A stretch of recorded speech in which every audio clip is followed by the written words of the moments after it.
Were you born guilty? Before you took your first breath, before you touched the sunlight, did you already carry an unpayable debt? That's what they taught you, that you came from sin, that humanity fell, that there's something wrong with you from the very beginning. Baruch Spinoza was 23 years old when he looked into the eyes of the rabbis and said something no one could say, something you've also thought about, but were too afraid to say out loud. He said, "You lied about the beginning. There was no Adam eating the forbidden fruit. There was no Eve condemning humanity. There was no fall. There was no original sin. And if that's true, then you never needed to be saved."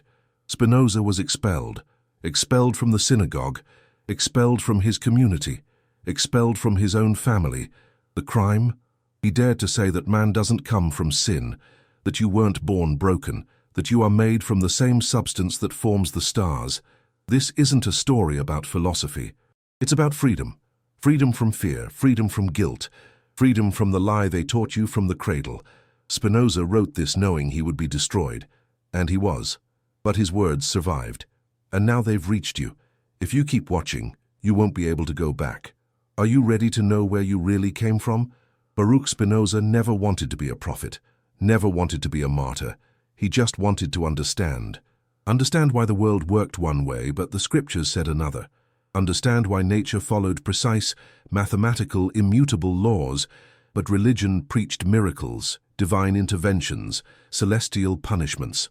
Understand why he felt, deep in his soul, that something was wrong with the story they'd been telling him since childhood. He was born into a family of Jewish merchants who had fled the Portuguese Inquisition. His father was respected in the community. Spinoza grew up studying the Talmud, the Torah, the commentaries of the rabbis. He was brilliant. Everyone expected him to become a great scholar of Jewish law. But the more he read, the more questions arose. And the more he asked, the more silence he received as an answer. The rabbis said, "Don't question, faith is superior to reason." But Spinoza couldn't accept that. If God created reason, why should it be inferior to faith? If God created the world with natural laws, why should those laws be broken by miracles? And if God is perfect, why would he need to intervene in his own creation? These questions consumed him, and he knew he wasn't alone. Other young Jews also doubted. Others also questioned. But no one spoke openly. No one dared challenge tradition. Until Spinoza decided he could no longer live in the lie. He began studying philosophy, Descartes, Hobbes, the thinkers who were redesigning the world. He learned Latin to read the original texts. He dove into science, mathematics, physics, and the more he learned, the clearer it became. Man doesn't come from sin. Man comes from nature, and nature has no morality. Nature simply is. Spinoza began sharing his ideas with some close friends. He spoke quietly, carefully, but the words came out with force. Adam and Eve never existed, he would say, not as real people. They're symbols, metaphors. The story of the fall isn't history, it's myth. His friends fell silent. Some secretly agreed, others pulled away, afraid of being associated with him. But Spinoza didn't stop. He began to write. First, just personal notes. Then, letters to friends. Then, longer, bolder texts. He wrote about God, but not the God they'd taught him. Not the God of the heavens, sitting on a throne, judging sinners. Spinoza wrote about a God who is nature itself. A God who doesn't create the world from outside, but who is the world. A God who has no will, no emotions, doesn't punish, doesn't reward. A God who simply exists in everything, in everyone, in every atom, in every star. And if God is nature, then everything that happens is natural. There is no good and evil in the religious sense. There is only cause and effect. There is no sin. There are only actions and consequences. And man wasn't born stained by a mythical fall. Man was born as part of this divine totality. The rabbis heard about it. Someone denounced him. Spinoza was called to a meeting with the synagogue leaders. They questioned him. They pressed him. "Do you really believe this?" they asked. "Do you really think Adam didn't exist? That Moses didn't receive the tablets from God? That the Torah isn't the divine word?" Spinoza looked at them and said, "I believe the Torah was written by men. Wise men, inspired men. But men. And men make mistakes. Men adapt stories. Men create myths to explain what they don't understand." Silence. A heavy, threatening silence. The rabbis exchanged looks. One of them said, "If you continue saying this, you will be expelled. You will be considered a heretic. No one will be able to speak with you. No one will be able to do business with you. Your own family will have to abandon you." Spinoza took a deep breath. He knew what this meant. He knew he was about to lose everything. But he also knew he couldn't go back, couldn't pretend to believe what he didn't believe, couldn't live his whole life suffocated by a lie. "So be it," he said. And it was. In July 1656, Baruch Spinoza was excommunicated from the Jewish community. The text of excommunication was read aloud in the synagogue. "With the judgment of the angels and the verdict of the saints, we excommunicate, expel, curse, and condemn Baruch Spinoza. No one shall communicate with him orally or in writing. No one shall render him any favor. No one shall stay under the same roof with him. No one shall come within 4 cubits of him, and no one shall read anything written or composed by him." Spinoza was 23 years old. He lost his family, lost his friends, lost his livelihood. But he gained something no one could take from him: the freedom to think. He left that synagogue and never returned. He changed his name from Baruch to Benedictus, the Latin version of the same name, meaning blessed. He moved out of the Jewish community. He learned to polish lenses to survive, a manual job that gave him financial independence and time to think. And he continued writing. He wrote about human nature. He wrote about God. He wrote about freedom. And he wrote about the origin of man, not the origin that religions taught, the real origin, the origin that can be understood by reason. Spinoza said, "Man wasn't born in sin. Man was born in ignorance, and ignorance is the only real fall. When man doesn't understand nature, he invents myths. When he doesn't understand the causes of things, he invents capricious gods. When he doesn't understand himself, he invents sin. But what if we understand? What if we use reason to see the world as it really is? Then we'll discover there's nothing wrong with us, that we're part of something infinitely greater, that we're expressions of the same divine substance that forms everything that exists." Spinoza called this God. But it wasn't the God of the Bible. It was God nature, the immanent God, the God who isn't above the world but within it, the God who doesn't judge because there's nothing to judge. Everything is as it should be. Everything follows natural laws. And man, as part of this nature, also follows these laws. So where does man come from? Spinoza answered, "From the same place everything comes from infinite substance, from nature, from God. And that means you're not a sinner. You're sacred. You always have been." Spinoza now lived in a small rented house, far from the center, far from the synagogue, far from everything that was once his world. He woke before the sun, prepared his own bread, lit the fireplace and began to work. His hands polished lenses with absolute precision. Every movement was calculated, every curve perfect. He sold these lenses to scientists, astronomers, doctors. They were the best lenses in Europe. And that gave him enough to live simply and continue thinking. But the loneliness weighed. Not physical loneliness, because he received visitors, other thinkers, other questioners, men who heard about him and wanted to know more. But the loneliness of knowing that most people would never understand what he was trying to say. The loneliness of knowing his ideas were too dangerous to be spoken openly. The loneliness of having been torn from his own family and never being able to embrace them again. Still, he continued, because he had a mission he didn't even choose, but that was born inside him like hunger is born, like thirst is born.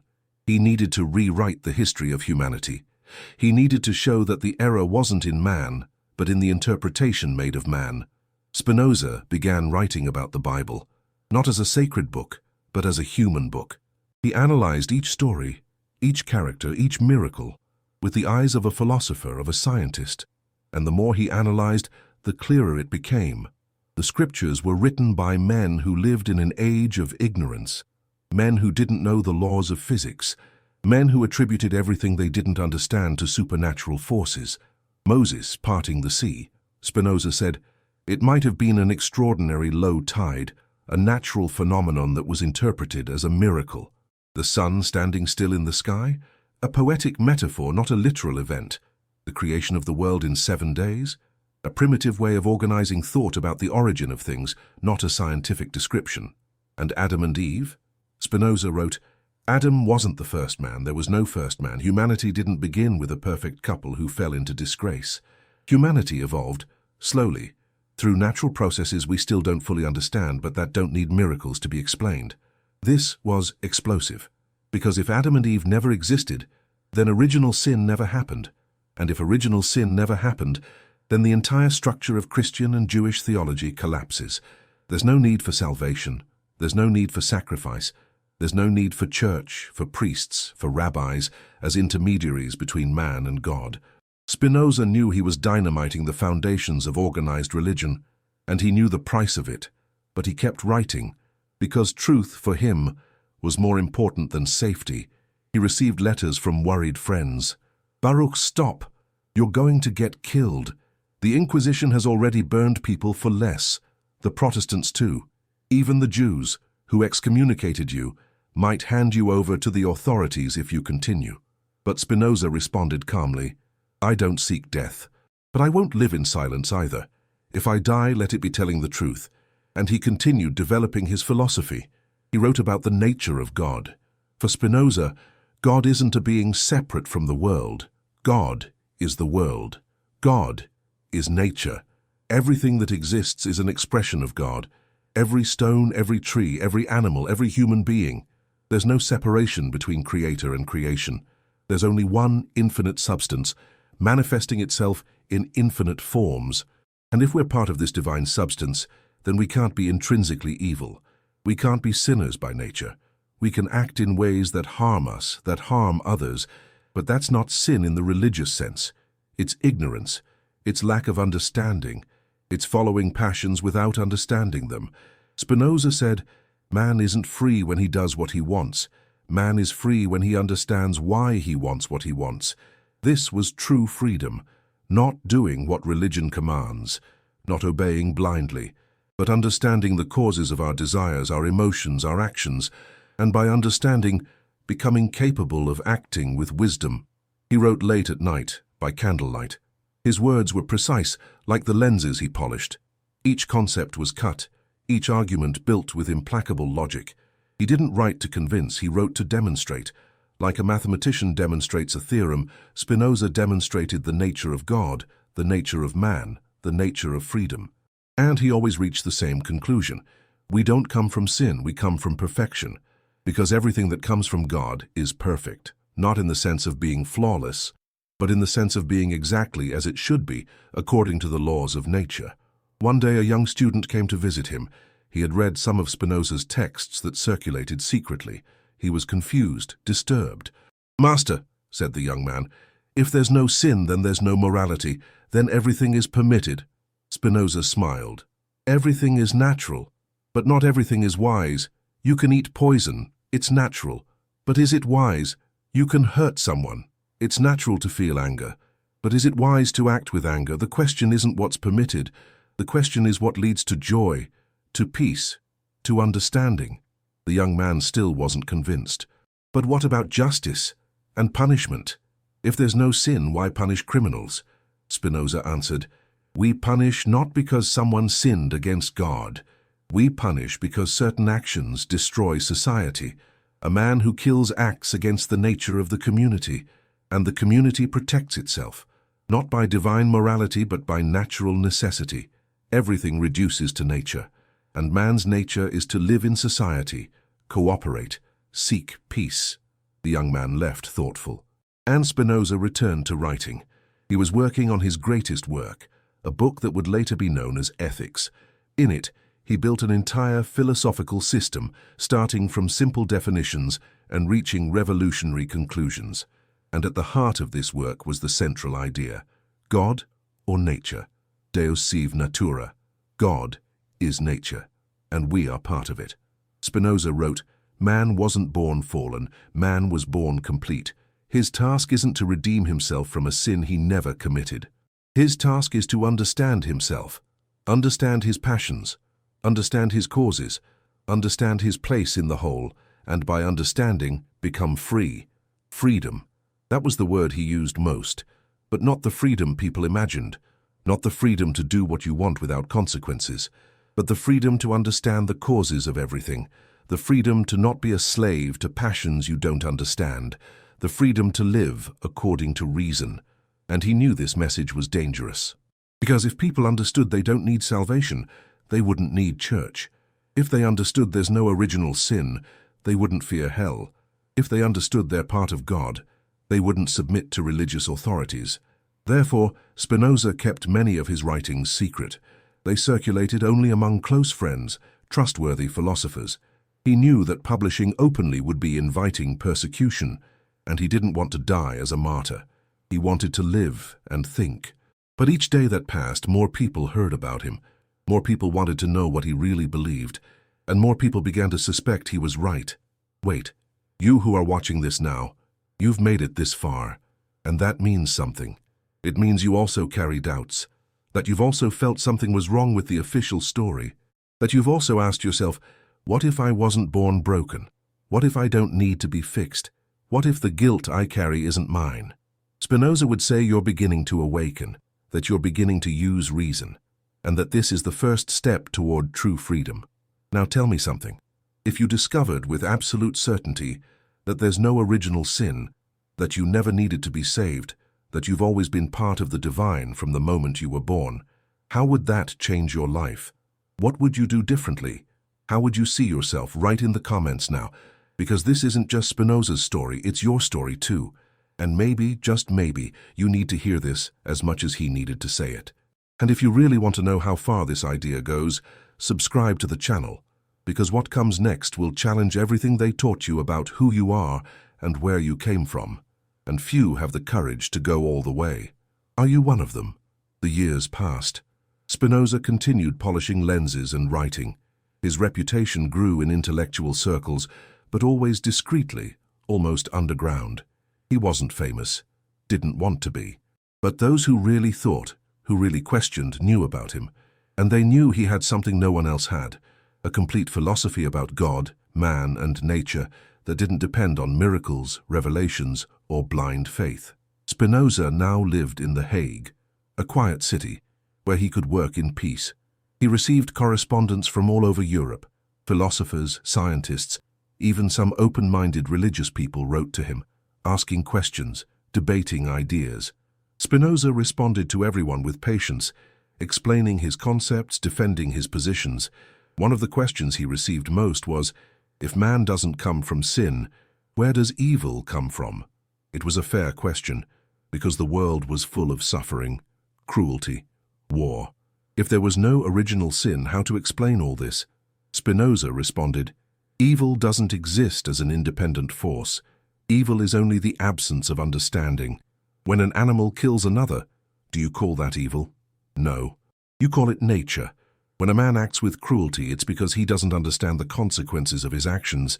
It's because he's dominated by passions he doesn't comprehend. There's no metaphysical evil. There's only ignorance.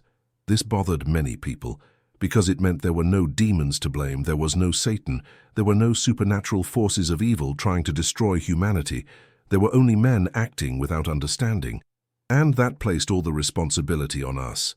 Spinoza wrote, if you want less evil in the world, educate. Teach people to think.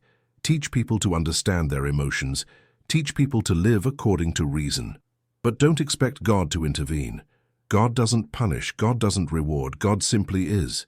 This vision of God was what most enraged the religious, because Spinoza was saying that God doesn't care. Not in the sense of being cruel, but in the sense of not having will, not having plans, not having preferences. God doesn't choose a people. God doesn't send prophets. God doesn't answer prayers. God is the totality of existence, manifesting through immutable natural laws. And did this mean that all religions were wrong? Spinoza didn't say exactly that. He said that religions were useful for people who still couldn't live by reason. That the stories, the rituals, the commandments had a pedagogical role, but that they weren't the ultimate truth. They were just tools. And when someone matures, they no longer need these tools. He compared religions to crutches, useful when you're injured, but unnecessary when you're healed. And the cure for Spinoza was understanding.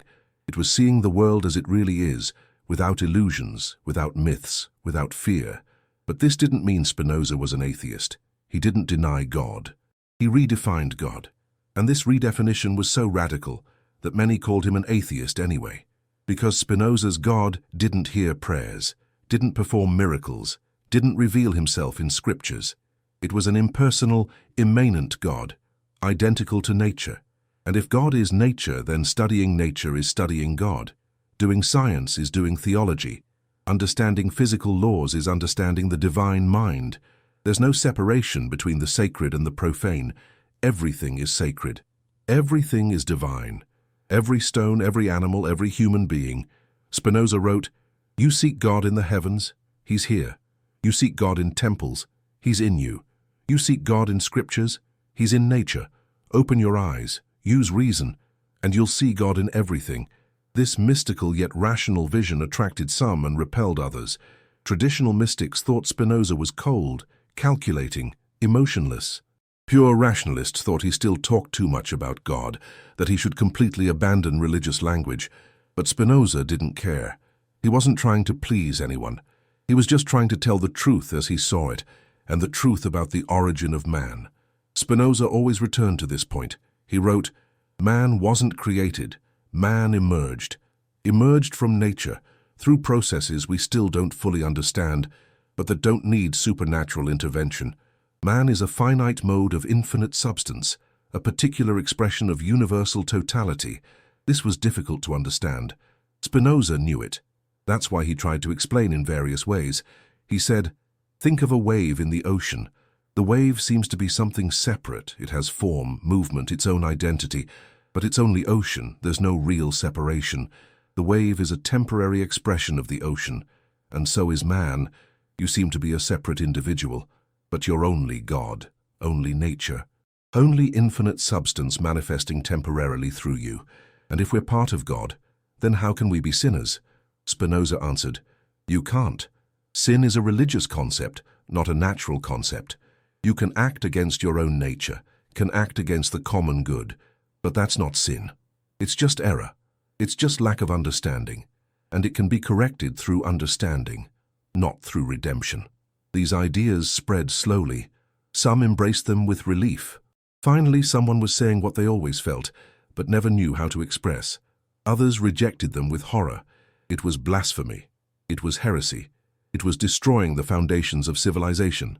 Spinoza received threats, anonymous letters saying he would be killed, that God would punish him, that he would burn in hell. Spinoza read these letters and smiled sadly.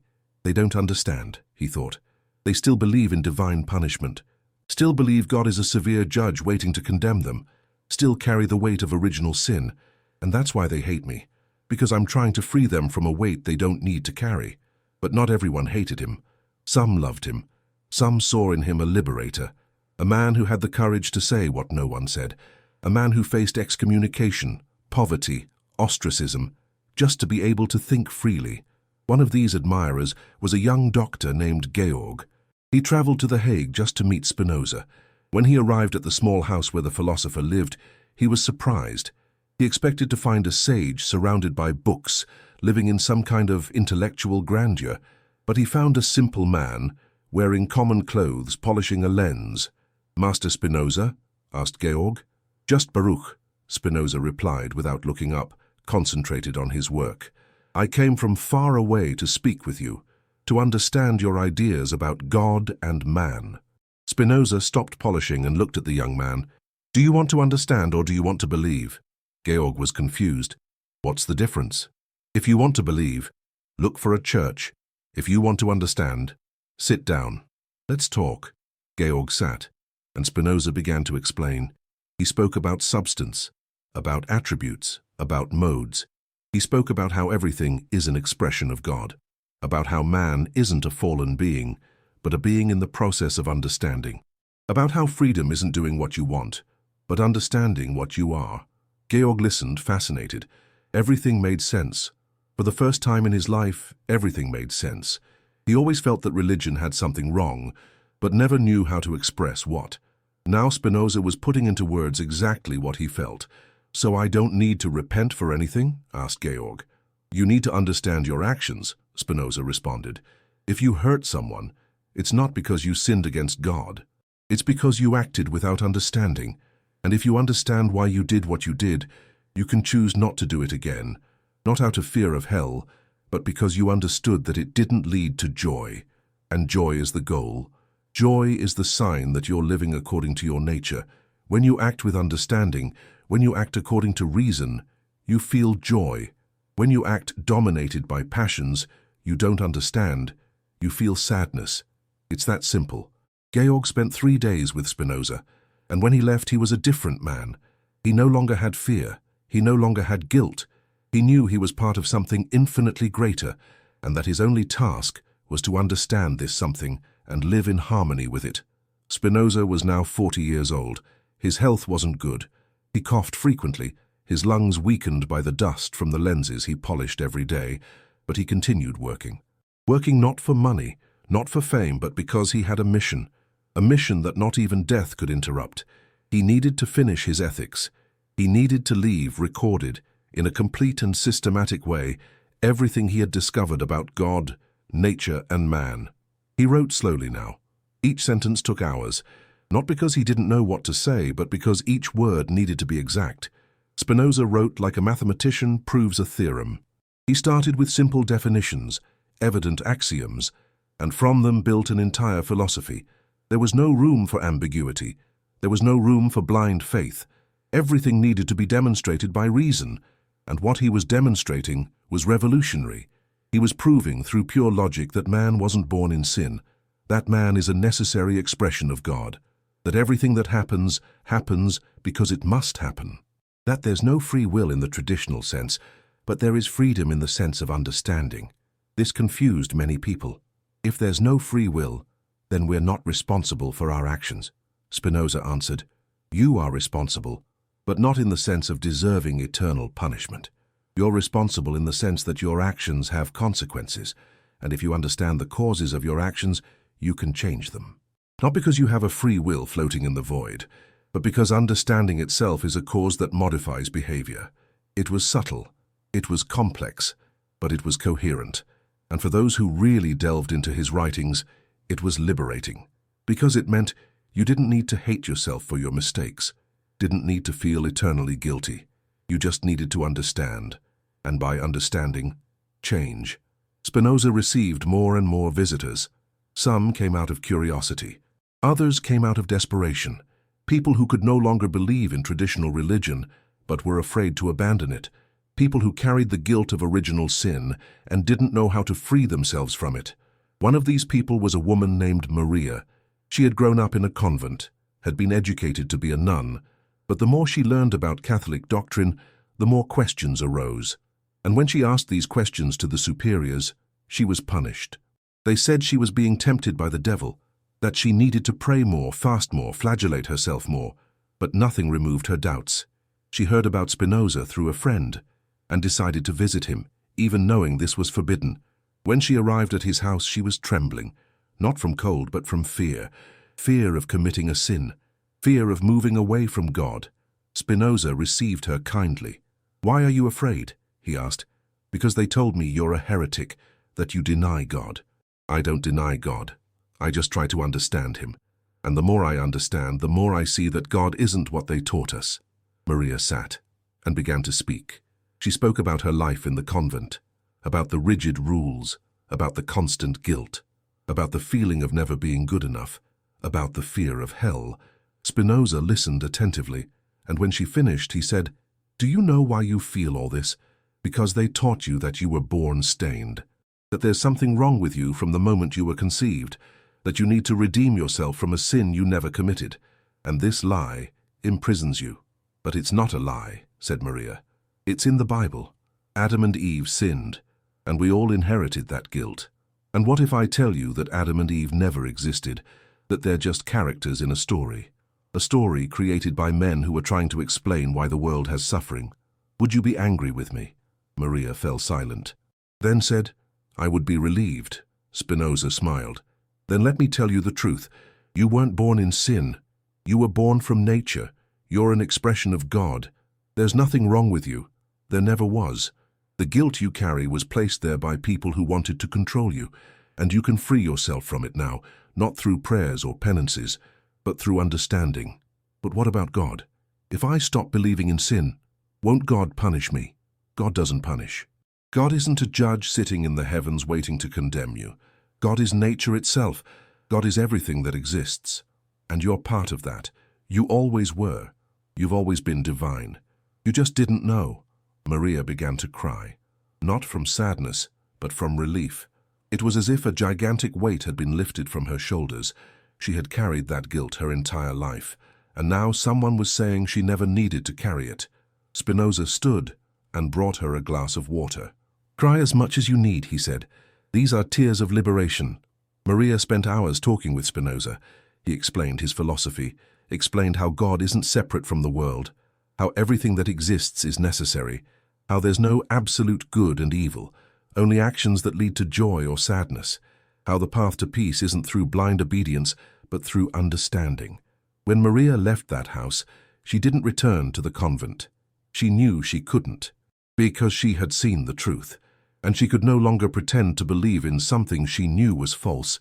She started a new life, a life without guilt, a life without fear, a life based on reason, and she wasn't the only one.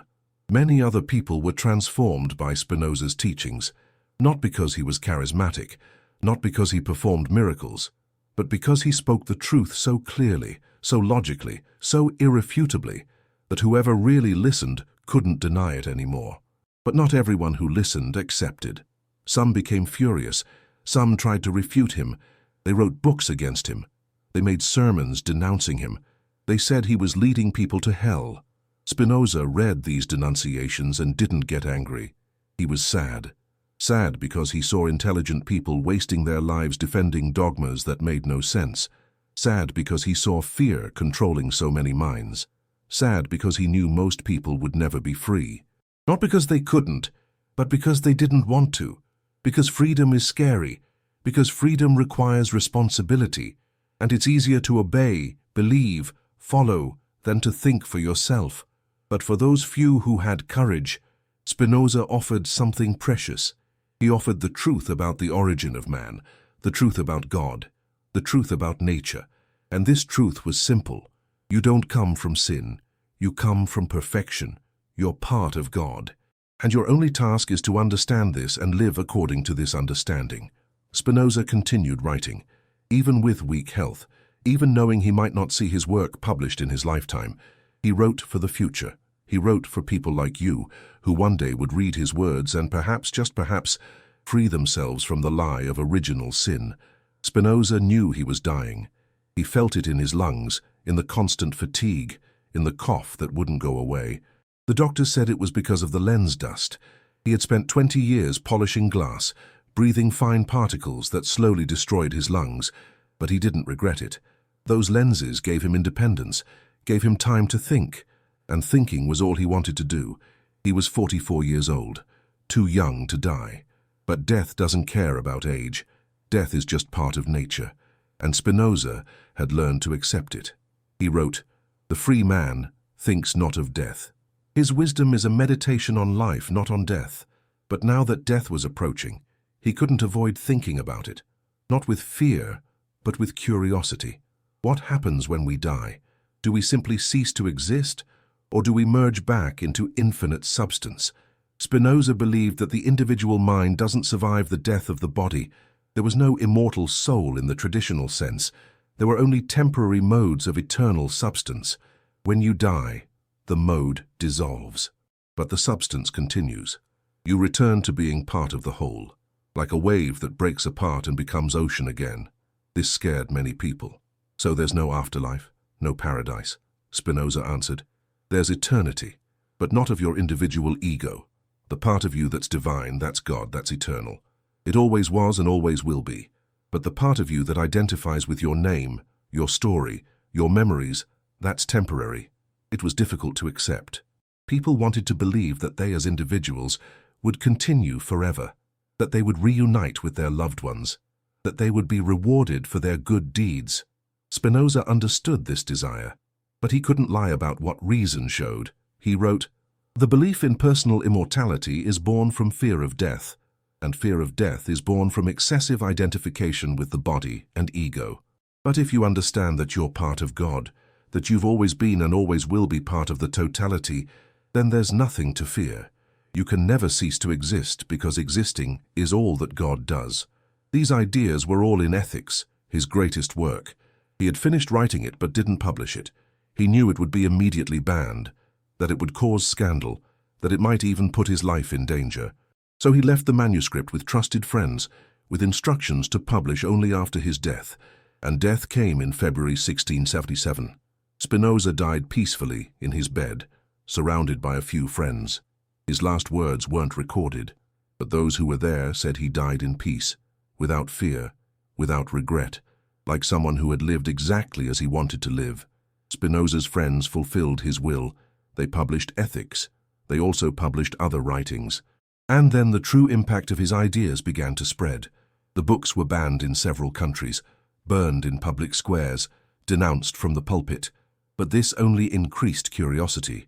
More and more people wanted to know what this excommunicated Jewish philosopher had written that was so dangerous, and when they read, many were shocked, not because it was obscene or immoral, but because it was so logical, so rational, so difficult to refute. Spinoza didn't appeal to emotions, didn't tell dramatic stories. He simply demonstrated step by step, like a mathematician, that God is nature, that man is part of God, that there's no original sin, that there's no free will in the traditional sense, that freedom is understanding. The philosophers who came after Spinoza couldn't ignore him. Some tried to refute him, others tried to perfect him, but all recognized that he had changed something fundamental. He had shown it was possible to have a complete philosophy, a total vision of the world, without appealing to revelation, miracles, or faith, just using reason. And the central idea, the one that bothered most, was the origin of man. Spinoza had proven, at least to himself, that we don't come from sin, that there's no original stain, that we don't need to be saved, that we are, from the beginning, part of the divine. This changed everything. Because if there's no original sin, then the entire structure of Western religion needs to be rethought. There's no need for baptism to wash away a guilt that doesn't exist. There's no need for sacrifice to pay a debt that was never contracted. There's no need for intermediaries between you and God, because you already are God. Of course, the Church rejected all this. Spinoza was posthumously condemned. His books were placed on the index of forbidden books. Any Catholic who read Spinoza risked excommunication. But ideas cannot be burned. Ideas spread. And Spinoza's ideas continued spreading, slowly, underground, influencing generations of thinkers. In the 18th century, the Enlightenment thinkers rediscovered Spinoza. They saw in him a precursor, a man who had dared to think for himself at a time when it was almost impossible. Voltaire, Diderot, Rousseau all read Spinoza. Not all agreed with everything, but all recognized his courage. In the 19th century, the German Romantics were fascinated by Spinoza. Goethe said Spinoza had freed him. Hegel tried to incorporate Spinoza into his system. Schopenhauer debated with him. Marx was influenced by his deterministic vision of history. Einstein in the 20th century would say he believed in Spinoza's God, a God who reveals himself in the harmony of natural laws, not a God who concerns himself with human destinies. And so Spinoza's ideas remained alive. More alive now than when he was alive, because each generation that questions traditional religion, that seeks a rational spirituality, that wants to understand the world without resorting to myths, ends up finding Spinoza. And the central question remains, where do we come from? Spinoza answers, we come from nature, we come from God, we come from the infinite substance that is everything that exists.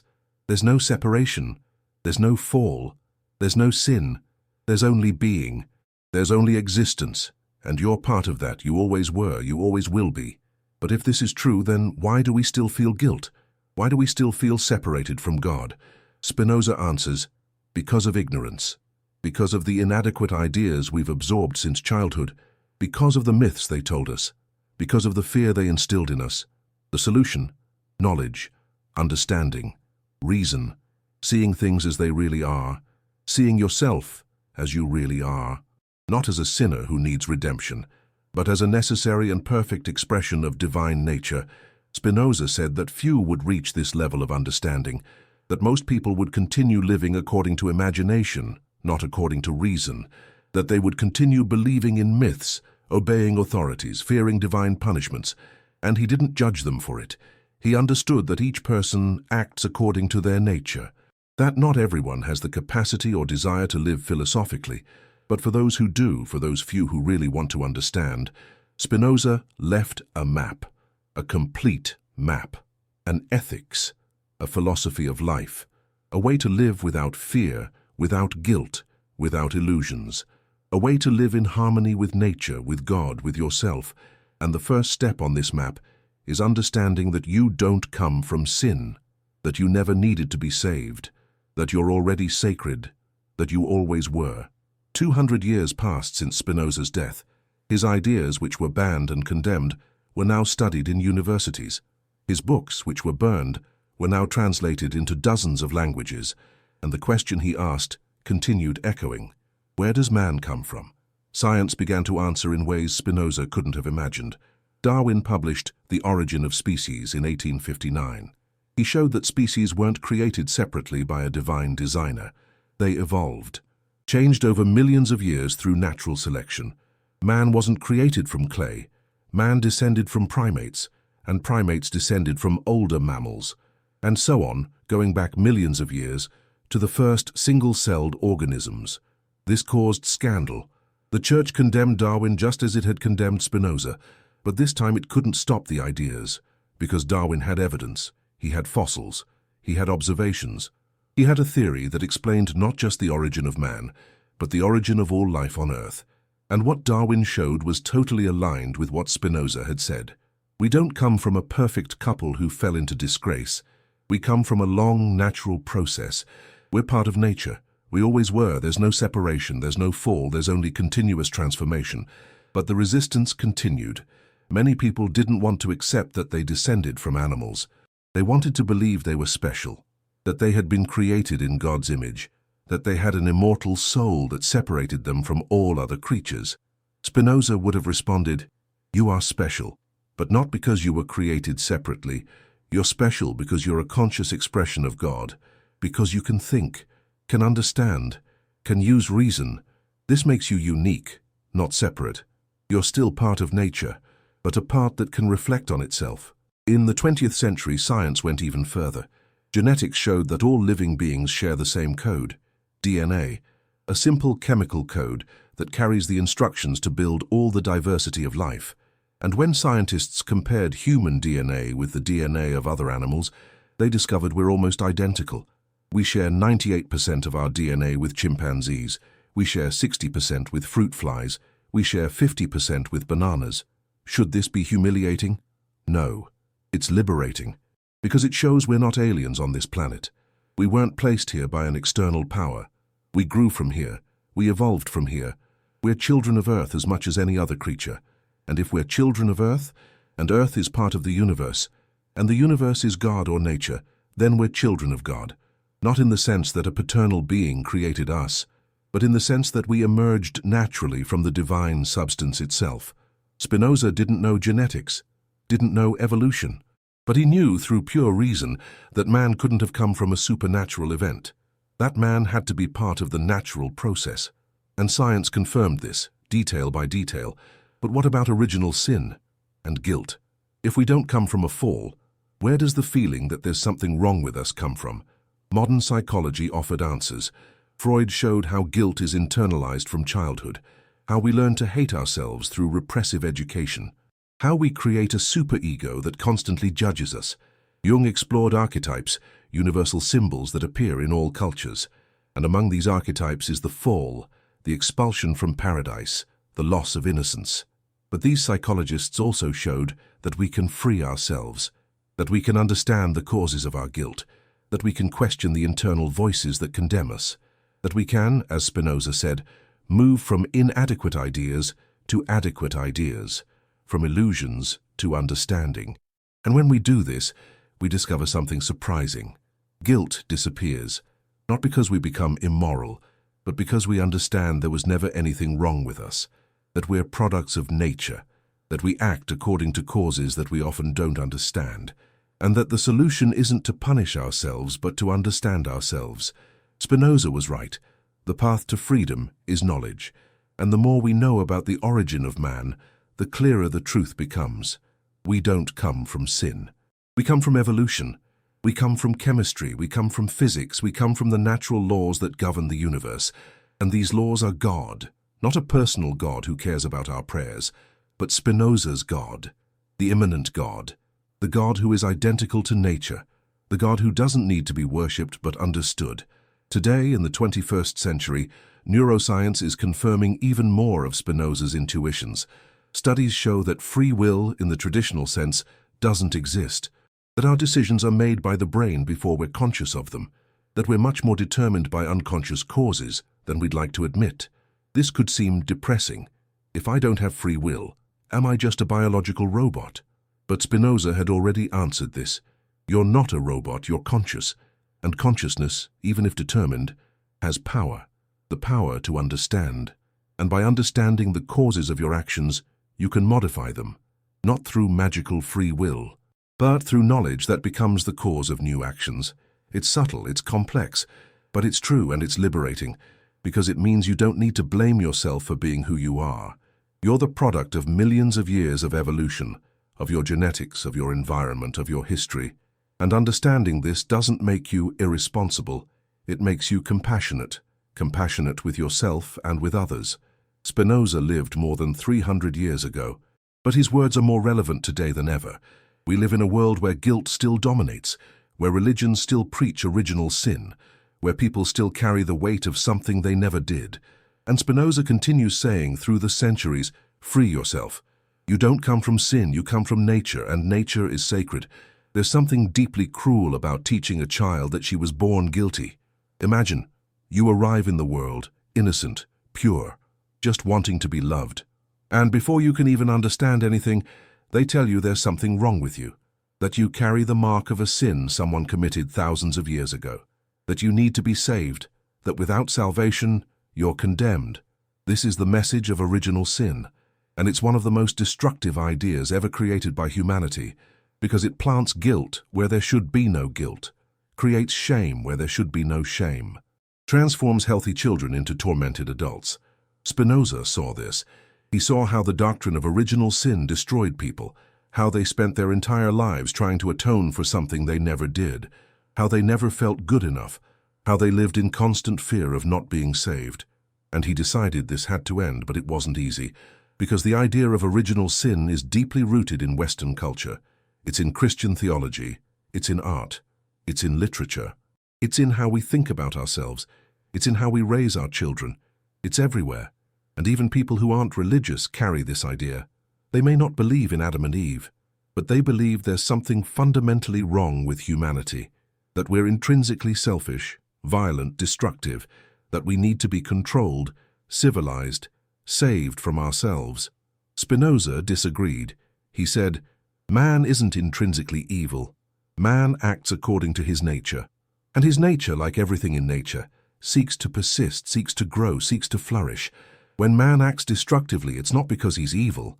It's because he doesn't understand. It's because he's dominated by passions he doesn't comprehend. It's because he lives in ignorance. The solution, then, isn't salvation. It's education. It isn't redemption. It's understanding. It isn't punishment. It's knowledge. But the church couldn't accept this. Because if man doesn't need salvation, he doesn't need church. If there's no original sin, there's no need for baptism, confession, penance. The entire edifice of religious power collapses. That's why Spinoza was so persecuted, not just because he denied miracles or criticized the Bible, but because he attacked the very foundation of religious power.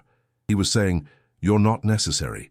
People don't need you to connect with God, because people already are God, already are part of divine substance, already are sacred. This message was revolutionary, and it continues to be. Because even today, in the 21st century, billions of people still believe there's something wrong with them, that they need salvation, that they need an intermediary to reach God. And this belief causes suffering, real, tangible suffering. People who hate themselves, people who feel unworthy of love, people who accept abusive relationships because they think they deserve them, people who don't pursue their dreams because they think they're not good enough, people who live in constant guilt, constant shame, constant fear. Spinoza offered a way out. He said, look at nature, see how everything works. See how there's no judgment. A tree isn't judged for growing crooked. A river isn't judged for changing course. An animal isn't judged for following its instincts. Everything simply is. And you too. You simply are. And there's nothing wrong with that. But what about evil and atrocities and Hitler and Stalin and all the tyrants of history? If there's no sin, how do we explain this? Spinoza answered, they're products of causes. Complex, intertwined causes that go back to traumatic childhoods, sick societies, destructive ideologies. No one is born wanting to be Hitler. Hitler became Hitler through a series of causes. And if we understood these causes, we could prevent new Hitlers. Not through moral condemnation, but through understanding and social change. This doesn't mean justifying evil. It means understanding where it comes from, and by understanding, being able to combat it effectively. Not with empty moralism, but with science, education, compassion. Spinoza's message is radical because it removes guilt without removing responsibility. You're not guilty for being who you are, but you're responsible for understanding who you are and for making better choices from that understanding. Not because God will punish you if you don't, but because better choices lead to a better life. It's that simple. And the more people understand this, the less power guilt-based religions have. Fewer people need priests, pastors, gurus, saviors, because they understand that salvation doesn't come from outside. It comes from within. It comes from knowledge. It comes from reason. It comes from understanding that you've always been part of God and never needed to be saved. Spinoza paid a high price for this message. He was excommunicated. He was isolated. He died young, poor, forgotten by most, but his ideas survived. And they continue freeing people. People who read his words and feel for the first time that they can breathe, that they can let go of the weight, that they can stop hating themselves, that they can begin to live. Because the truth that Spinoza spent his life trying to show is simple. You don't come from sin. You come from nature, and nature doesn't judge. Nature simply creates, transforms, flows, and you're part of that flow. You always were. You always will be. So why continue carrying a guilt that isn't yours? Why continue believing in a story that was created to control you? Why not simply accept that you're part of something infinitely greater, infinitely beautiful, infinitely sacred?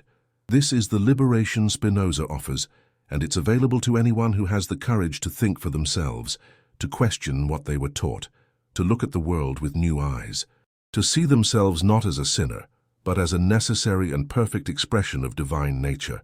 Think about how many decisions you made today believing there's something wrong with you. How many times you stopped yourself from doing something because you felt you didn't deserve it. How many times you accepted less than you wanted because you thought you weren't good enough. How many times you stayed silent when you should have spoken because you thought your voice didn't matter. This is the legacy of original sin, not just an abstract theological doctrine, but a living, pulsating belief that shapes every decision, every thought, every feeling. The belief that you're fundamentally flawed, that there's something wrong at your core, that you're not worthy of love, joy, success, peace. And this belief doesn't just come from formal religion. It comes from culture. It comes from parents who, without realizing, transmit this guilt to their children. It comes from schools that teach obedience instead of critical thinking. It comes from media that constantly shows you're not beautiful enough, rich enough, successful enough. It comes from an entire society built on the idea that you need to prove yourself, redeem yourself, become something different from what you are. Spinoza saw through this. He saw that this entire structure is a lie, a convenient lie for those who have power, because people who feel inadequate are easier to control, but a devastating lie for those who believe it. He wrote, "Most people don't live. They just try to survive. Survive the judgments of others. Survive their own judgments. Survive the constant fear of not being good enough. And in this process, they lose the only life they have. But it doesn't have to be this way." Spinoza showed another path, a path that begins with a simple truth. You don't need to prove yourself. You don't need to redeem yourself.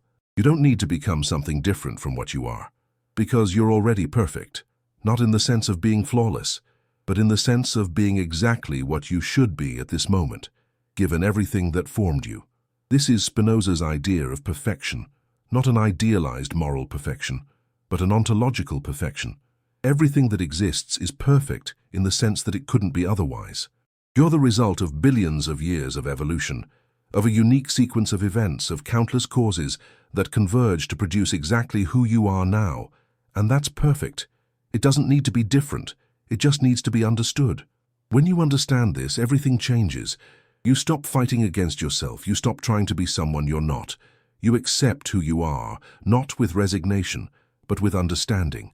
And from that understanding, you naturally evolve. Not because you're trying to redeem yourself, but because understanding is growing. Knowing is transforming. Spinoza called this beatitude, a state of profound joy that comes from understanding your connection with the whole. It's not an emotional joy that comes and goes.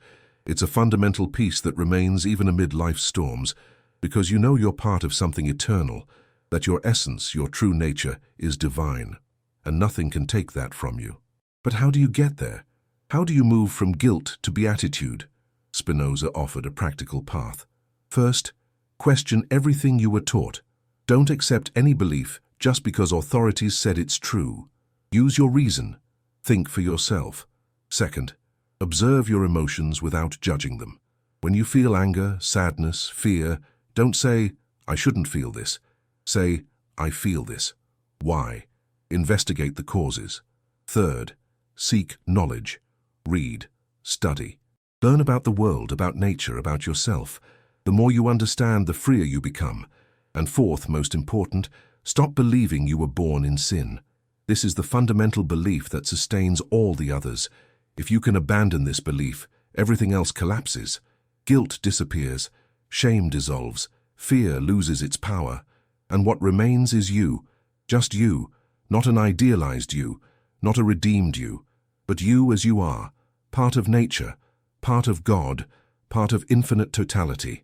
Spinoza died more than 3 centuries ago, but this message has never been more necessary than now. We live in an age of epidemic anxiety, massive depression, rising suicide. And why? Because billions of people still believe, deep down, that there's something wrong with them, that they're not good enough, that they need to become something different to be worthy of love, respect, happiness. And this belief is unsustainable. It's toxic. It's destructive. It kills more people than any physical disease, because it kills the soul. It kills the capacity to live fully. It kills joy before it even has a chance to be born. Spinoza offers the antidote, the radical truth that you don't need to be fixed because you were never broken, that you don't need to be saved because you were never lost, that you are, always have been, and always will be part of the sacred. And if you can really believe this, not just intellectually but deep in your soul, your life changes. You stop seeking external validation. You stop comparing yourself with others. You stop trying to be perfect in the common sense and begin accepting your perfection in the Spinozistic sense. You simply live, fully, freely, joyfully, because joy, for Spinoza, is the sign that you're aligned with your nature. When you act according to reason, when you understand who you are and act from that understanding, you feel joy, not hysterical joy, but profound, calm, permanent joy. The joy of being alive, the joy of being part of something infinite, the joy of being you. And that joy is the opposite of guilt. Where there's guilt, there can't be full joy. Where there's true joy, there can't be guilt. They're mutually exclusive states. And Spinoza invites you to choose joy, to abandon guilt, to stop believing in the lie of original sin and start living in the truth of your divine nature. This is the revolution Spinoza started. A silent, interior revolution, but profoundly transformative. And it continues. Each person who reads Spinoza and understands. Each person who abandons guilt and embraces understanding.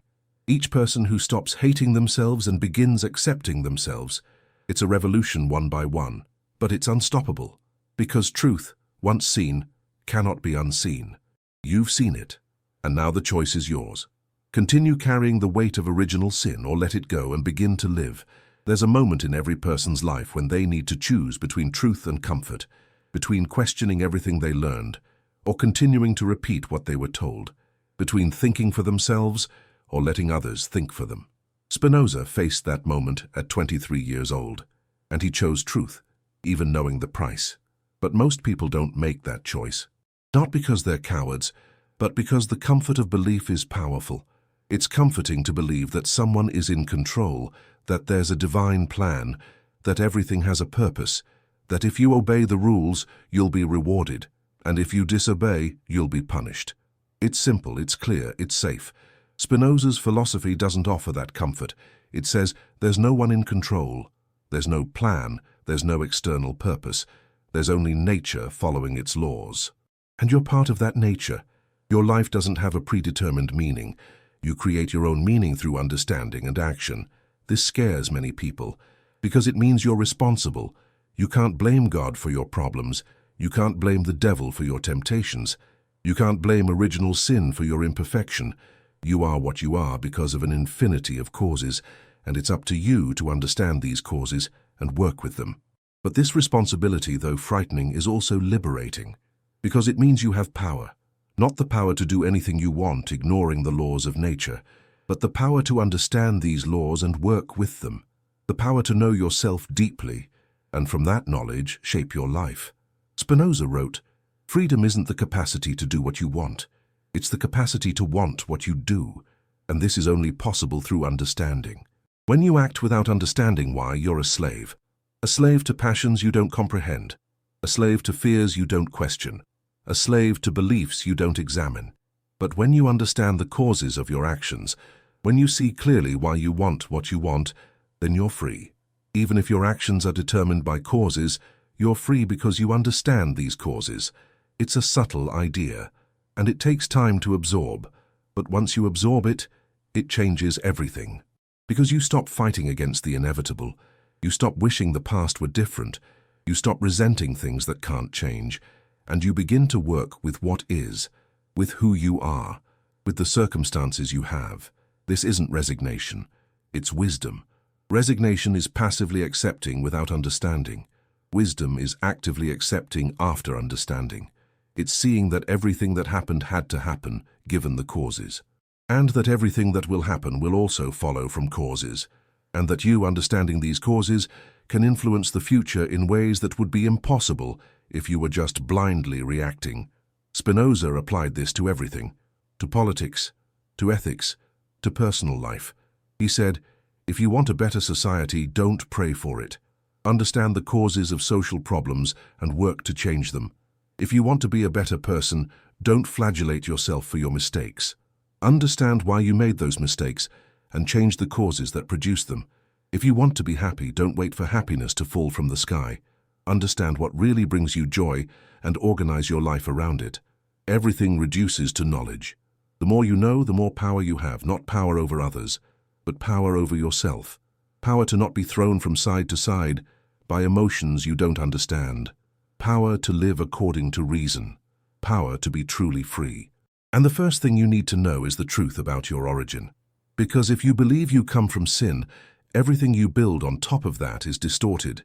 You see yourself as fundamentally flawed. You relate to others from that sense of inadequacy. You seek salvation in the wrong places, and you never find peace. But if you understand you come from nature, that you're part of God, that there was never a fall, then everything changes. You see yourself as essentially complete. You relate to others from a place of integrity. You don't seek salvation because you understand you don't need to be saved, and you find peace not in some promised future, but here, now, in this moment, by simply existing. This peace is what Spinoza called the intellectual love of God. It's not an emotional love. It's not feeling warmth in your heart when you think of God. It's understanding your unity with God. It's seeing that you and God aren't two but one. It's comprehending that everything you are, everything you do, everything you experience, is God expressing Himself through you. And this comprehension brings a peace that no faith-based religion can offer, because it doesn't depend on believing in the improbable. It depends only on seeing what is.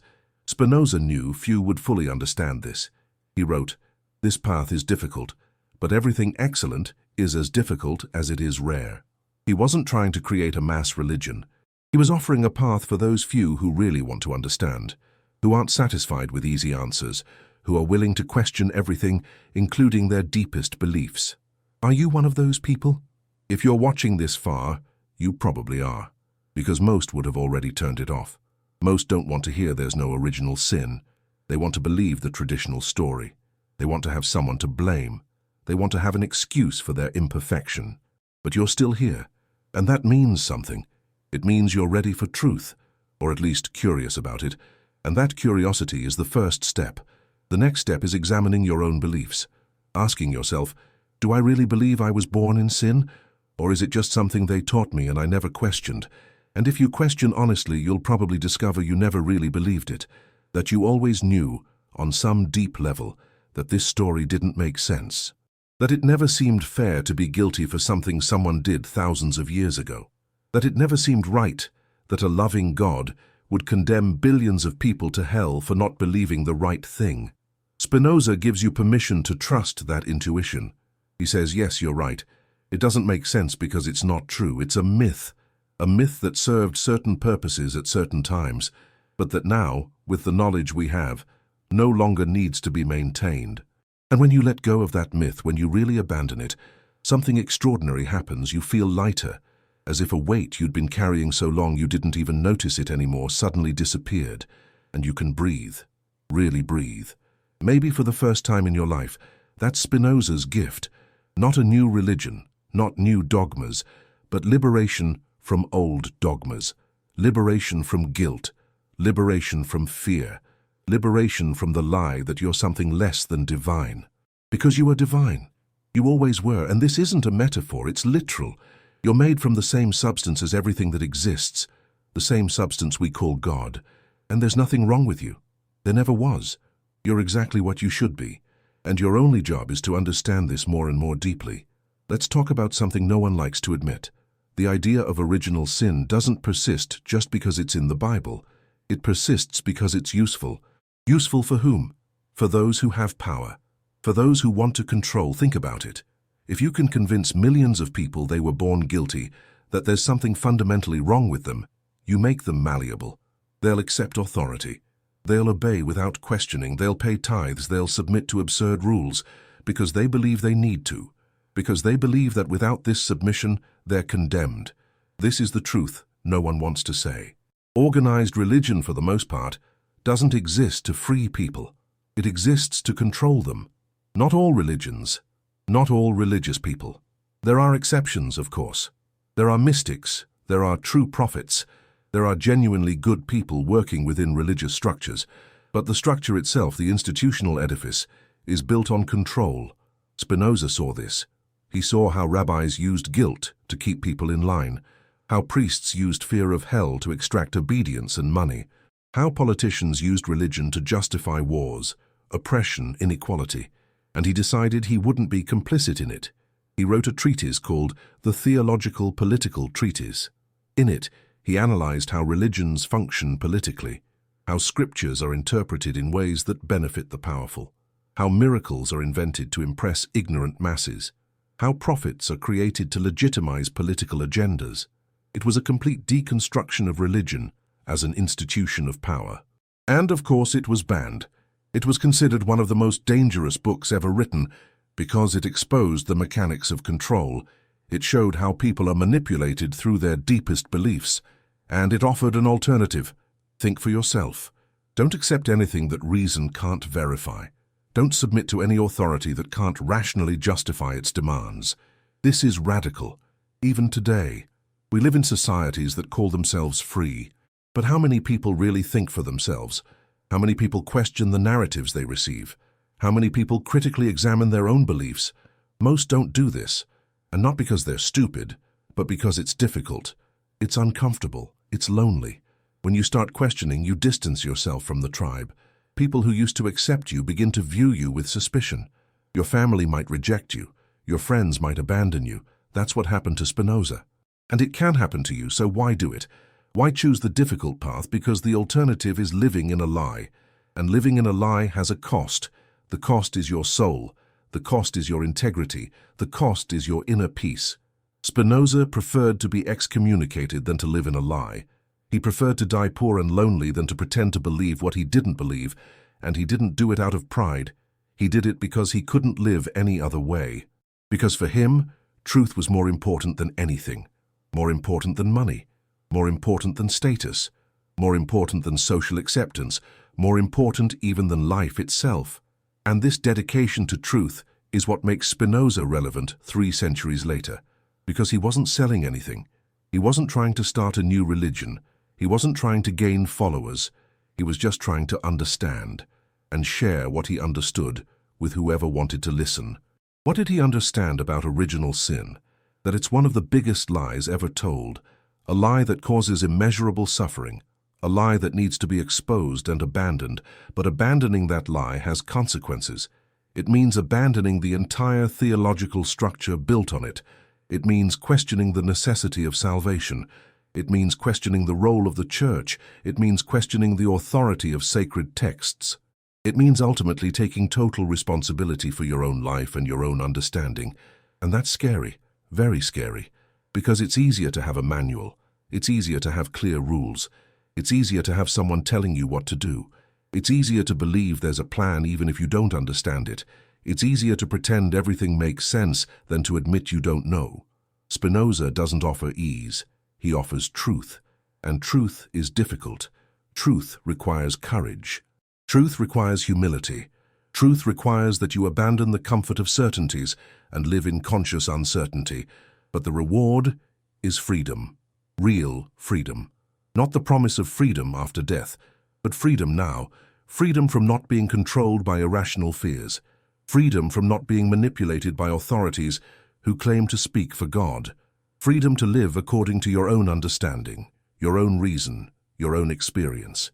Spinoza wrote, "The purpose of the state is not to transform rational beings into animals or automatons, but rather to allow their minds and bodies to function safely. The purpose of the state is freedom." And the same applies to religion. The purpose of religion, if there's any legitimate purpose, should be to free people, not imprison them. It should be to illuminate, not obscure. It should be to empower, not weaken. But most religions do the opposite. And they do it because they've been co-opted by power interests, because they became institutions before they were spiritual quests, because they lost sight of any original truth they might have had, and became just machines for perpetuating themselves. Spinoza proposed something different, a spirituality based on understanding, not blind faith, an ethics based on reason, not arbitrary commandments, a vision of God that doesn't need temples, priests, or rituals, a connection with the divine that's available to everyone, at any moment, through the simple act of understanding. This is democratizing. It doesn't need intermediaries, it doesn't need hierarchies, it doesn't need institutions. Each person can, by themselves, through their own intellectual effort, reach understanding of God. Each person can free themselves from guilt. Each person can live in peace. But this is also threatening to those who profit from the ignorance of the masses, threatening to those who depend on belief in original sin to maintain their power, threatening to the entire structure of control that's been built over centuries. That's why Spinoza was so attacked, and why he's still attacked. Because he exposes truth. And truth is dangerous for those who live from lies, but truth is also inevitable. It can be suppressed for a time, it can be denied, it can be distorted, but eventually it emerges, eventually it prevails. Because the lie, however powerful it may be temporarily, can't sustain itself indefinitely. It collapses under the weight of its own contradictions, and we're seeing that collapse today. More and more people are leaving organized religions. More and more people are questioning traditional narratives. More and more people are seeking a more authentic, more rational spirituality, more aligned with what we know about the world. And when these people search, they inevitably find Spinoza, because he already walked this path, already asked the difficult questions, already offered answers that make sense, already showed it's possible to live without the crutch of original sin, that it's possible to be deeply spiritual without being religious, that it's possible to have a connection with the divine based on understanding, not submission. There's a question that haunts everyone who abandons belief in original sin. If there's no sin, if there's no fall, if we weren't born stained, then why is there so much suffering in the world? Why does pain exist? Why does cruelty exist? Why do horrible things happen to innocent people? This is the question of evil. And every philosophy, every religion needs to face it. Christianity responds there's evil because there's sin, because Adam fell, because the world was corrupted. And God allows evil because he gave man free will. And one day, at the end of times, evil will be defeated and the righteous will be rewarded. It's an answer. But Spinoza rejected it completely, because that answer depends on a God who judges, who punishes, who rewards, a God who has preferences, who cares about human behavior. And Spinoza's God isn't like that. Spinoza's God is nature, and nature has no moral preferences. Nature simply is. So how does Spinoza explain evil? He says, there is no evil, not in the metaphysical sense. There's no force of evil fighting against a force of good. There's only nature. Things happen according to natural laws, and some of these things cause suffering. An earthquake destroys a city. Thousands die. Is that evil? From the victim's perspective, yes. It's terrible, it's tragic. But from nature's perspective, it's just tectonic plates moving. There's no intention, there's no malice, there's no divine punishment, just physics. Cancer consumes a body. A child dies. Is that evil? It's devastating for those who love that child. But from a biological perspective, it's just cells multiplying uncontrollably. There's no cruel purpose, there's no God punishing. Just biology. A man kills another. Is that evil? From the victim's perspective and those who love them, absolutely. But from Spinoza's perspective, the murderer is just a human being acting according to causes. Complex causes that include genetics, environment, trauma, ideology, circumstances. The murderer didn't freely choose to be evil. He became capable of killing through a chain of causes. And if we understood all these causes, we could prevent future murders. Not through moralization, but through changing the causes. Does this seem cold?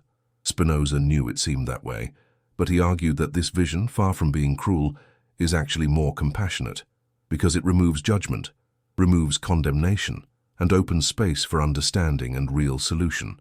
If you believe evil comes from sin, your solution is to moralize, preach, punish, condemn, threaten with hell.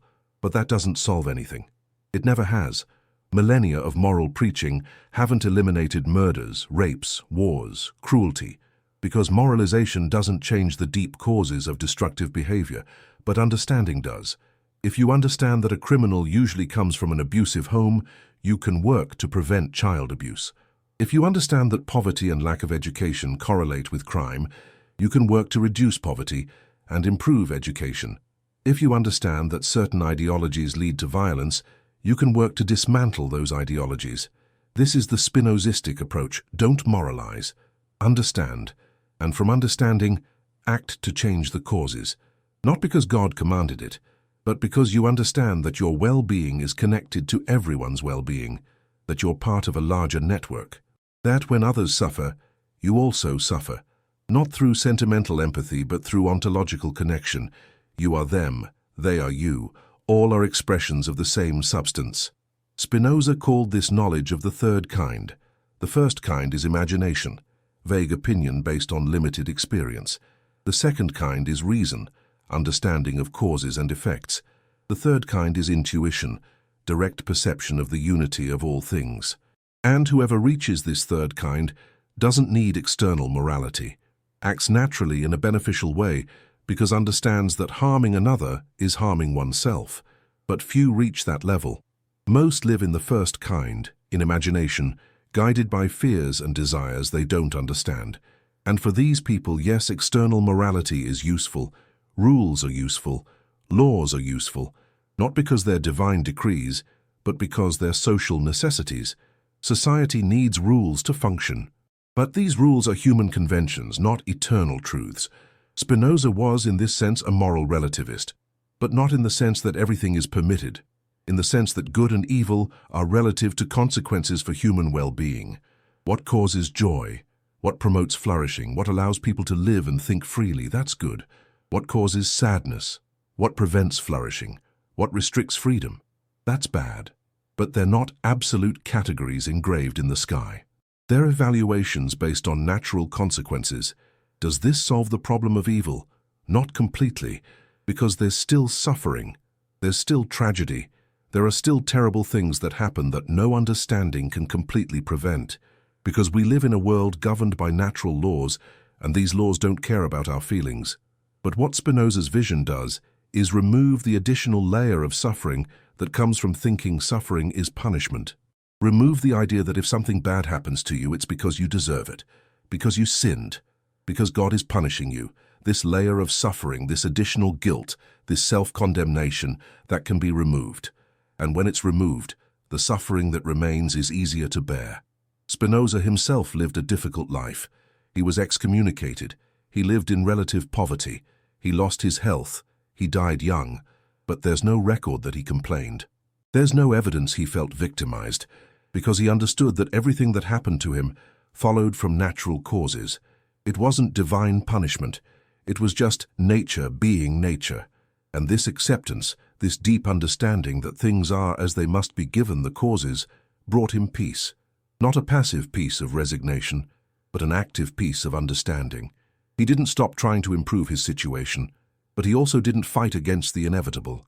He worked with what he had, and found joy in the very act of understanding. This is the promise of Spinoza's philosophy. Not that suffering will disappear, but that you can face it without the additional layer of guilt and confusion.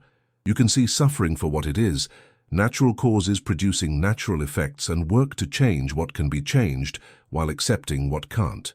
And what about others' suffering? Spinoza said, you should work to reduce it, not because God commanded it, but because you understand that others' well-being is your own well-being, that when you help others flourish, you also flourish, not in some future life, but here, now, in this life. This is an ethics of immanence. Everything happens here. Everything matters now. There's no future reward waiting. There's no future punishment threatening. There's only this life, this moment, this opportunity to understand and act according to that understanding. And when you live like this, when you really absorb this vision, something changes. The world doesn't become less harsh, but you become stronger. Not strong in the sense of being emotionally armored, but strong in the sense of being rooted in reality. You're no longer fighting against how things are, you're working with how things are. And there's a joy in that, a joy that comes from being aligned with nature, with God, with reality. There's a profound loneliness in seeing the world differently from everyone around you. Spinoza knew this loneliness intimately. He was surrounded by people who believed in miracles, in revelation, in divine punishment, in original sin. And he couldn't pretend to believe, couldn't force himself to see the world as they saw it. He saw something different, and that difference isolated him. But he wasn't completely alone. Throughout his life, he formed a small circle of friends, people who also questioned, people who also sought to understand instead of just believe. They gathered at his house. They discussed philosophy. They debated ideas. They supported each other in the lonely process of thinking freely. These friends were crucial, because Spinoza's path isn't a path you can walk without support. It's too difficult, too challenging. When you question everything, when you abandon comfortable certainties, you need people who remind you you're not crazy, who confirm your doubts are valid, who celebrate your discoveries. And after Spinoza died, it was these friends who preserved his work, who published his writings, who defended his memory against attacks that came from all sides. Without them, we might not have Spinoza's philosophy today. It would have been lost, forgotten, erased from history, but it survived and continued influencing people, generation after generation. Each person who read Spinoza and felt that click of recognition, that moment of, yes, this is what I always felt but never knew how to express. These people became part of an invisible lineage, a tradition of free thinkers who connected through the centuries, united by the same search for truth. And that lineage continues to this day. To you. Because if you've made it this far, if you've absorbed what Spinoza was saying, you're part of that lineage now. You're a link in the chain. And perhaps, just perhaps, you'll pass this understanding to other people. Maybe you'll be the friend someone needs to feel less crazy for questioning. Maybe you'll be the person who helps preserve these ideas for the next generation. But first, you need to live these ideas. Not just understand them intellectually, but embody them. Make them part of how you see the world, how you relate to others, how you live your day-to-day. How do you do this? Spinoza offered practical exercises. First, observe your emotions. When you feel anger, stop and ask, why am I angry? What's the real cause? Often you'll discover you're angry not because of what happened, but because of the interpretation you made of what happened. And if you can change the interpretation, you can change the emotion. Second, practice seeing things from the perspective of eternity. What does this mean? It means seeing things not from your limited perspective, but from the perspective of totality. That problem that seems huge today, how will it seem 100 years from now? How would it seem to someone observing from space? How does it fit into the grand scheme of the universe? This exercise doesn't diminish your problems, but puts them in perspective. And perspective brings peace. Third, seek knowledge constantly. Read, study, learn about the world. The more you know, the freer you become. Not knowledge for knowledge's sake, but knowledge that helps you understand causes. Because understanding causes is power. Fourth, cultivate joy. Not the superficial joy of momentary pleasures, but the deep joy of being aligned with your nature. How do you know when you're aligned? You feel peace. You feel integrity. You feel you're doing what you should be doing. And that joy becomes your compass. When you move away from it, you know you're moving away from your nature. When you approach it, you know you're on the right path. Fifth, and perhaps most important, abandon guilt. Every time you start feeling guilty, remember, there's no original sin. You weren't born stained. You're not fundamentally flawed. You're part of God. And everything you do because causes led you to do it. This doesn't mean you can't change. It means change comes from understanding, not self-flagellation. These exercises seem simple, but they're profoundly transformative when practiced consistently, because they change how you process experiences. They change how you relate to yourself. They change how you see others. They change everything. And when you change, you affect others, not by preaching, not by trying to convert them, but simply by being a calmer person, being a more understanding person, being a freer person. People notice. They may not know why, but they sense there's something different about you. And some will ask. And when they ask, you can share. Not as dogma, but as your experience, as something that worked for you. And that's how ideas spread. Not through institutions, not through aggressive evangelism, but through genuine human connections, one person at a time, one moment of truth at a time. Spinoza understood this was the only way for real change, not through violent revolutions, not through imposing ideas, but through understanding that spreads organically from mind to mind, from heart to heart. And he knew it would be a slow process, that it would take generations, that it might never reach the majority. But he was fine with that, because for him the question wasn't to convert the whole world, it was to live according to the truth he had seen, and offer that truth to whoever wanted to receive it. Do you want to receive it? Are you ready to let go of belief in original sin? Are you ready to see yourself as part of God? Are you ready to live without guilt, without fear of divine punishment, without need for external salvation? If yes, welcome. You just joined a 3-century lineage of free thinkers, of people who had the courage to question everything, of people who chose truth over comfort, of people who decided to live consciously instead of following blindly. And if not, that's okay too. Spinoza wouldn't judge you. He would understand you act according to your causes, that perhaps you're not ready yet, that perhaps you never will be, and he wouldn't condemn you for it. Because condemnation is a religious concept, not a philosophical one. Spinoza would just observe, understand, and move on. But if there's a part of you that feels this makes sense, if there's a part of you that always knew the story of original sin was false, if there's a part of you that wants to live free from guilt and fear, then pay attention to that part, because that part is your intuition of truth, and ignoring it has a cost. The cost is your peace. The cost is your joy. The cost is your life lived fully.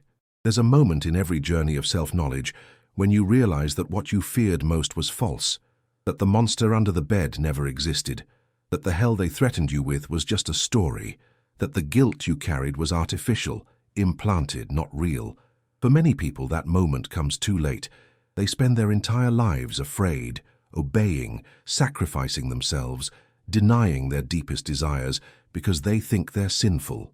And then, in the last moments of life, they look back and realize they wasted everything, that they lived to please a God who never asked for any of this, or worse, who never existed the way they imagined. Spinoza offers a way out of this tragic destiny.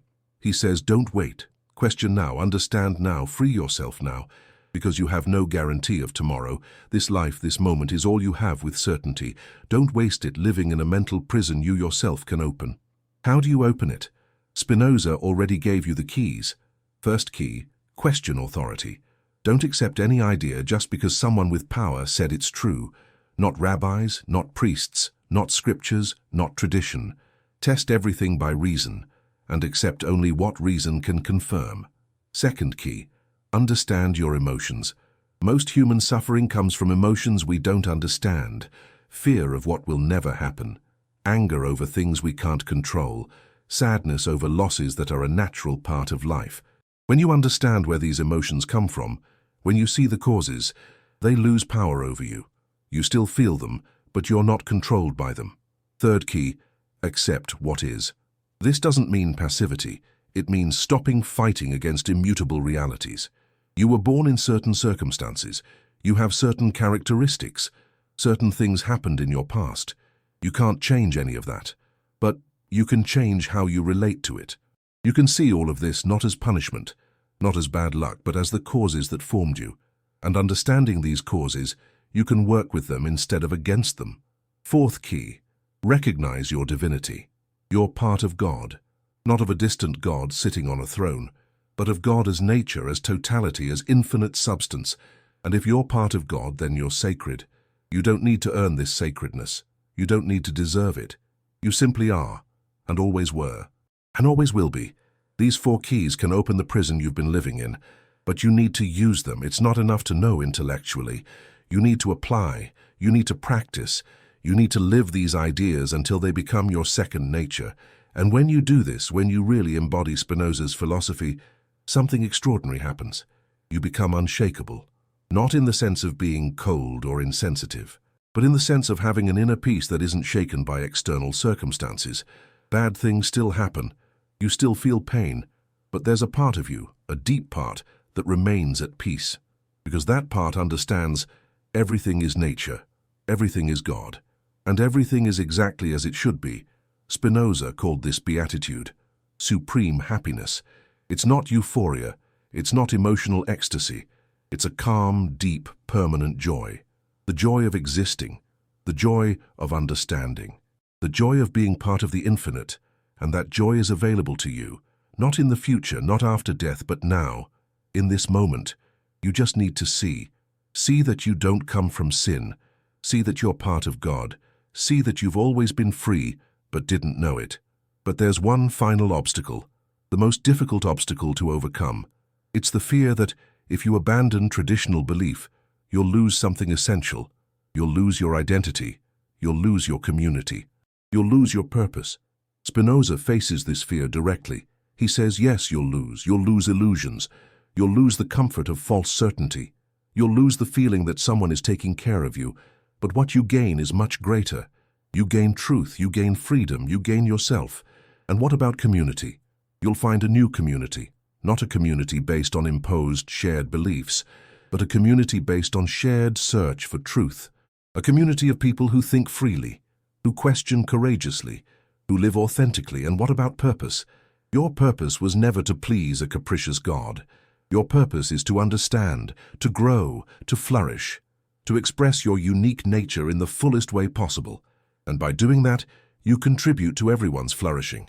Because we're all connected, we're all part of the same substance. Spinoza lived this purpose. He didn't have wealth. He didn't have fame during his lifetime. He didn't have his own family. But he had something more valuable. He had integrity. He had the satisfaction of living according to his deepest truth. He had the joy of understanding. And he left a legacy that continues freeing people 3 centuries later. What will your legacy be? How will you be remembered? More important, how will you live? With courage or with fear? With truth or with lies? As a free being or as a slave to beliefs you never questioned? The choice is yours. It always was. You just didn't know. Spinoza is telling you you know now. And knowing brings responsibility. You can't pretend ignorance anymore. You've seen. And what you do with what you've seen will define the rest of your life. You can close your eyes. You can return to the comfort of traditional belief. You can pretend you never read this. Many people make that choice, and Spinoza wouldn't judge them. He would understand. Or you can open your eyes completely. You can embrace truth in all its terrifying beauty. You can begin living as a free being. You can join the lineage of courageous thinkers who chose truth over comfort. What do you choose? Don't answer now. You don't need to, but observe your actions in the coming days, weeks, months. They'll reveal your choice, because your real choice isn't what you say, it's what you do, it's how you live. And if you choose Spinoza's path, no, it won't be easy. It will be lonely sometimes. It will be confusing sometimes. It will be challenging always. But it will also be authentic, it will be true, it will be yours. And in the end, when you look back, you won't have regrets. Because you lived, really lived. Not the life others wanted you to live, but the life that was yours to live. The life that always was yours, the life that was waiting for you to have the courage to claim it. And there's something that needs to be said before we finish. Something Spinoza knew but few really absorb. Truth doesn't free you automatically. Knowing the truth isn't enough. You need to live the truth, and living the truth requires constant practice, constant vigilance, constant courage. Because the world won't stop pushing you back toward the lie. Your family will continue talking about sin.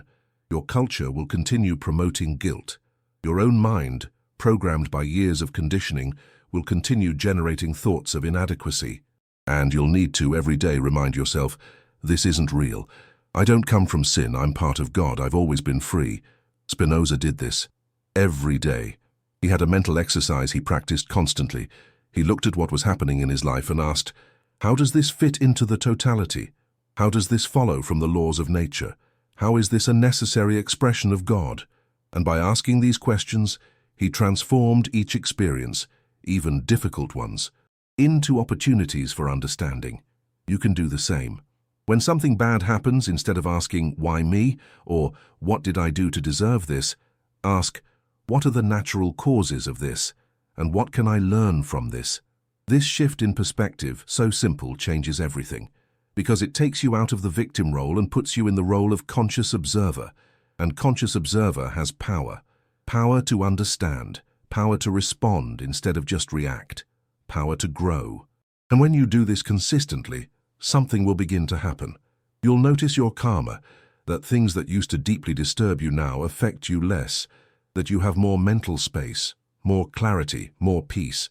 And people around you will notice too. They'll ask what changed, and you'll have the opportunity to share, not to preach, but to share your experience. And maybe, just maybe, you'll plant a seed in someone, a seed that will one day grow and free that person as you were freed. But there's also a warning that needs to be given. Spinoza's path isn't for everyone, not because some people aren't intelligent enough, but because some people aren't ready. Some people need the structure of traditional religion. They need the rules. They need the community. They need the certainty. And forcing them to abandon this would be cruel, not compassionate. Spinoza understood this.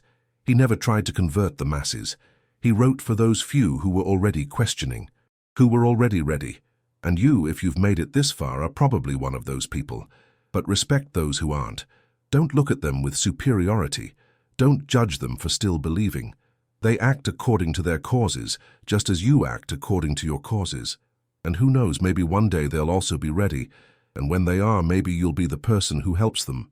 Now let's talk about something Spinoza rarely addressed directly, but that's implicit in all his philosophy. Death. What happens when you die if there's no immortal soul? If there's no paradise? If there's no reincarnation? Do you simply disappear? Spinoza said, the part of you that's finite disappears. Your ego, your memories, your individual personality. But the part of you that's infinite, that's God, that continues, because it was always there, it will always be there. You as a finite mode are temporary, but you as part of infinite substance are eternal. Does this console? For some, yes. For others, no. Because what most people want isn't for universal substance to continue. They want them as individuals to continue. They want to reunite with loved ones. They want to have experiences after death. And Spinoza doesn't offer that promise. He offers only the truth as seen through reason.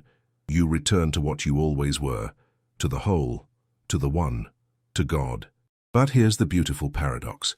When you really understand this, when you really absorb that you're part of God now, death loses its terror, because you realize there isn't really a separate you that can die. There's only God expressing himself temporarily through this form. And when this form dissolves, God continues, and you've always been God. So you continue, not as an individual, but as part of the whole. And the whole is immortal. Spinoza wrote, "The free man thinks not of death. His wisdom is a meditation on life, not on death." This doesn't mean ignoring death. It means not living in fear of it. It means not organizing your entire life around avoiding it or guaranteeing a good afterlife. It means living now, fully, consciously, freely. And when you live like this, when you really live in the present, in contact with your divine nature, something magical happens. You don't need religion anymore, not in the traditional sense. Because you become religious in the original sense of the word, religar, to reconnect. You reconnect with the source, with God, with nature, with yourself. And this reconnection doesn't need elaborate rituals, doesn't need temples, doesn't need priests. It happens every moment you stop, breathe, and simply observe. Observe nature. Observe your mind. Observe the interconnection of all things. And in that observation, you experience the divine, not as something separate from you, but as what you are. This is Spinoza's true spirituality. Not an escape from the world, but a deeper dive into the world. Not a denial of nature, but a total affirmation of nature. Not a separation between sacred and profane, but a recognition that everything is sacred, everything is God, including you. And if you can live from that recognition, even if just for a few moments a day, your life transforms. You don't need to prove yourself anymore. You don't need to accumulate to feel valuable. You don't need others' approval to know you're okay. Because you know at the deepest level that you're part of God. And that's enough. It always was enough. It always will be enough. So in the end, what is Spinoza offering you? He's offering freedom. Freedom from guilt. Freedom from fear. Freedom from the need for external salvation. Freedom to be who you really are. Not who they told you you should be. Not who you imagine you need to become. But who you already are. Part of the infinite. Expression of the divine. Sacred from the beginning. You don't come from sin, you come from perfection, from eternal substance, from nature that is God. And all you need to do is recognize this, live from this, and let this truth transform every aspect of your life. Spinoza did this. He lived and died faithful to this truth, and left a legacy that continues freeing people 3 centuries later. People like you, who had the courage to question, who had the honesty to doubt, who had the strength to seek truth even when it was inconvenient. And now you know. You know you don't need to carry the guilt you've carried your whole life. You know you don't need to redeem yourself from a sin you never committed. You know you are, always have been and always will be, part of the sacred. What you do with this knowledge now is up to you. You can forget it. You can ignore it. You can return to old patterns. Or you can let it transform you. You can let it free you. You can begin living as the free being you always were. The choice, as always, is yours, but now you know you have a choice. And knowing that is already half of freedom. Spinoza gave you the other half, the understanding that you don't come from sin, that you're part of God, that you're free. Use that freedom well. Live fully, love deeply, think clearly. And always remember, you weren't born fallen, you were born divine. And that's the truth no one can take from you.